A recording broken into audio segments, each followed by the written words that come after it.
So let me ask you guys a question. If you're sick, who would you go to? The baker or the mechanic? Now I'm sure you guys are thinking, this is a silly question. I mean, what sense does it make if I'm sick to go to a baker or a mechanic? Of course I'd go to a doctor. Now let me ask you a follow-up question. When you get to the doctor, what would you do? There's two options. A, tell him your symptoms, he writes you a prescription, you go pick it up and take the medication. Or B, when he writes you the prescription, you flick it back in his face, put your legs up on the table and say, I don't agree with you. Again, I know what you're thinking. Option B is ridiculous. None of us do this. We go to the doctor, we tell him our symptoms. As soon as he prescribes us the medication, we take it and we leave. Now, here's the reason why you thought both the questions I asked were somewhat ridiculous. It's because as human beings, we're rational, right? We're intelligent beings. And therefore, we know that when we're sick, we'll go to the authority, the one who knows how to make us better, and that is the doctor.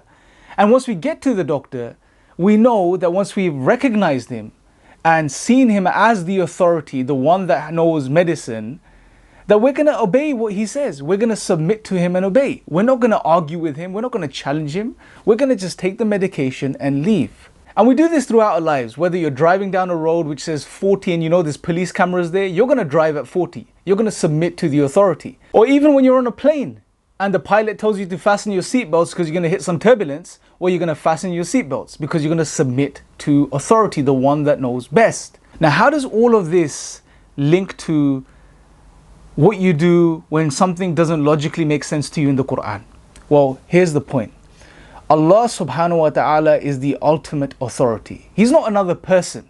He is the creator of everything and everyone that exists. And therefore, he is also the all-knowing, the all-powerful, the all-wise, the one that wants best for us. And when we recognize this is what we have to do. The most intelligent thing we could do as human beings, as rational beings, is once we've recognized who Allah is and that the Quran is from Allah, then whatever He says must necessarily be true, and therefore we must submit and obey, even though at times we may come across passages or something we read that may not make sense to us. And it may just be that we don't have the ability or the understanding at that moment to derive the meanings or the wisdom behind why Allah is telling us to do a particular thing. Or it may just be that it's beyond us. Some things we will find in Islam that we just can't rationalize.